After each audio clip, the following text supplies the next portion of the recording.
ओडिशार राष्ट्रदूतଙ୍କ मुहरे जय जगन्नाथ। राष्ट्रदूत और तांको परिवार दुईदिनिया पुरी गस्तरे आसी पतित पावन दर्शन करने सह श्रीमंदिर परिक्रमा प्रदक्षिण कर श्रीमंदिर बाहर सुंदर फटोचित्र क्लिक कर आकर्षणीय सूच और विशाल मंदिर देखि विमोहित होगा सह महाप्रभु महिमार भाव विहल होता देखा मिली।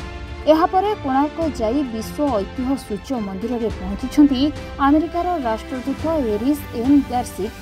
सूर्य मंदिर कारुकार्य देखि विमोहित होती अमेरिकार राष्ट्रदूत। ओडिशा गस्तरे आसिथिबा राष्ट्रदूत आज सकाळु पुरी बेलाभूमि बुलिबा परे कोणार्क सूर्य मंदिर परिदर्शन करिसेंति। एने जिला प्रशासन और पुलिस पक्षरु व्यापक सुरक्षा व्यवस्था करा जायथिबा बेले निमापड़ा एसटीपीओ कोणार्क आईआईसी सह 2 जण ऑफिसर समेत 10 स्क्वाड्स माध्यम सुरक्षा करा जायछि। सूर्य मंदिर निखुण कारुकार्य देखि मोहित होइछन्ति अमेरिकार Rashtradoot.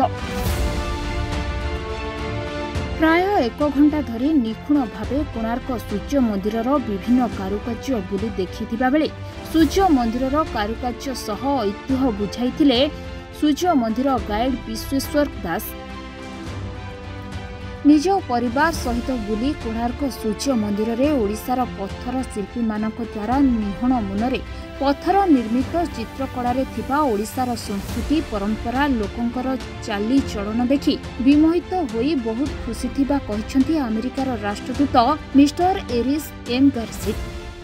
This is incredible. Everybody who comes to India should come to Odisha and to see this great UNESCO World Heritage Site. You know, the sun is rising again in India, and you can feel it here at the Sun Temple. For all of us, we have been so touched, my family, others who have come here from our mission. Whenever we come here, you see the dawn of a new day, but you also feel that this is a metaphor for the dawn of a new India and its contributions to the world. This beautiful heritage isn't just Indian, it's global.